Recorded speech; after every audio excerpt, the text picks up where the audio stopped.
Timmons is another great guitarist we've had on the show before.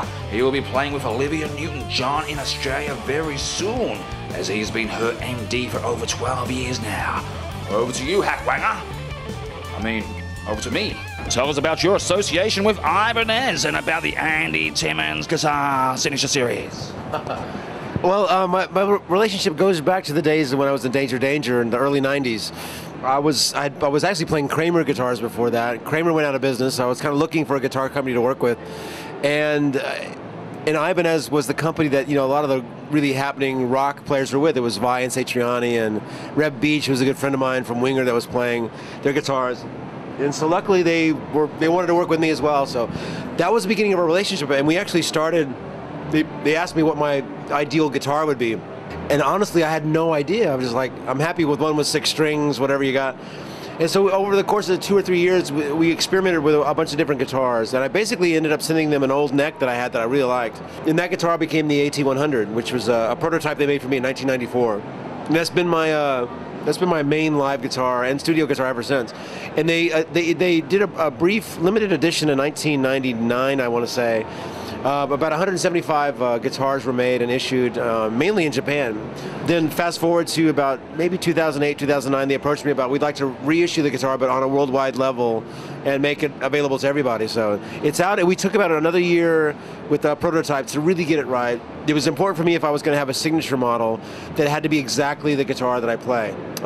There was many points that we could have cut corners to make it a cheaper guitar, certainly more affordable guitar, but it's important to me, if I'm going to have my name associated with it, I want it to be exactly what I use, because I don't want to mislead the other players that thinking if they're going to buy that guitar, and if it's not it, it's dishonest for me. So I was very happy that they were willing to take the time and not cut the corners with anything. So they really got it right. I played my old AT100 on the new Andy Timmons Band Play Sgt. Pepper record. But on a couple of tracks, I used a factory model version of the guitar. It actually sounds better than my old guitar.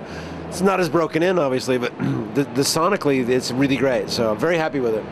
You have just finished a new recording project. Please enlighten us.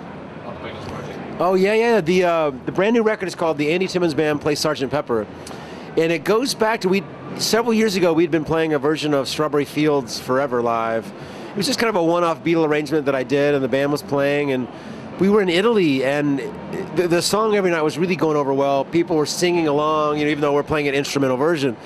And it was actually my friend, the promoter over there, that said, well, next time you come back, why don't you play a whole night of Beatles? And I thought, that's impossible. There's no way I could pull off in a power trio to keep it interesting and really have it make sense. But it did get my wheels turning, and I thought, well, what if I did this song? What if and so I started kind of playing around with just different arrangements for Beatles songs. I was also playing other old tunes that were favorite songs, but approaching it like I did the Resolution CD, my previous record, there was no overdubs. It was just one guitar, bass, and drums. So I kind of had to play melody and chords, somewhat approaching it like a jazz player, but I'm playing with a rock tone. So you have to choose the notes of support very wisely, and really it has to resonate a certain way, and it has to sound in tune as well.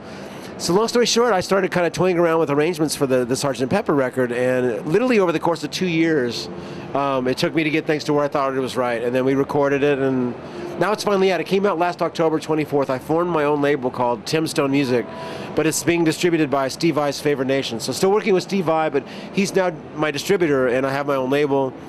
And so it's a very interesting process and very educational for me, learning a lot about the business, but that's kind of the way the things are headed these days. You can do it yourself.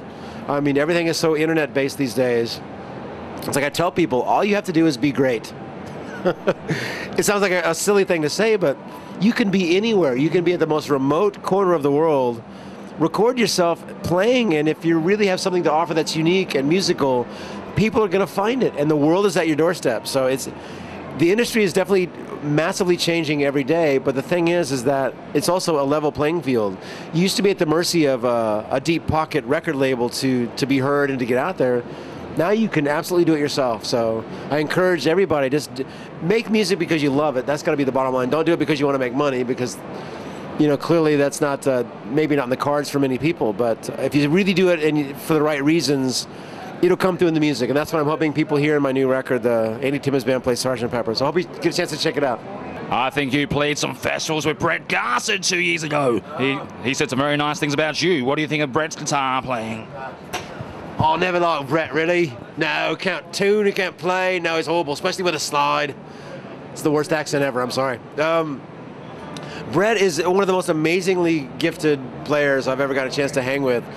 Amazing harmonic awareness, amazing facility, and then when he pulls the slide out, you might as well just go home because it's the best beautiful playing. He's a really, really sweet guy too.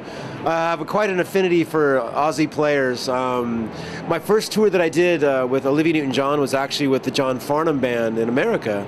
So it was Chong Lim and Stuart Fraser, and that we called Chet, right? And some just amazing players. And actually, it was because Brett couldn't make that tour. That's how I got the gig. But it was like me and Michelangelo and Greg Howe, and it was amazing the amount of players. So anyway, Brett was there and played. We played Little Wing, and he played a slide solo on Little Wing that was just otherworldly. So no, I love Brett. He's a great guy. So good on you, mate. So if you're interested in more information about my music, you can go to andytimmons.com. You can find me on Facebook pretty easily. I've got an official page there, and there's a variety of YouTube clips of me doing all kinds of demonstrations of what I use and you know, whatever you do, every moment of the day, somebody's posting it on YouTube, right? So careful what you do. But I hope you enjoy the tones. I hope you enjoy the new record, and I look forward to playing for you in Australia sometime soon. Thanks for checking it out.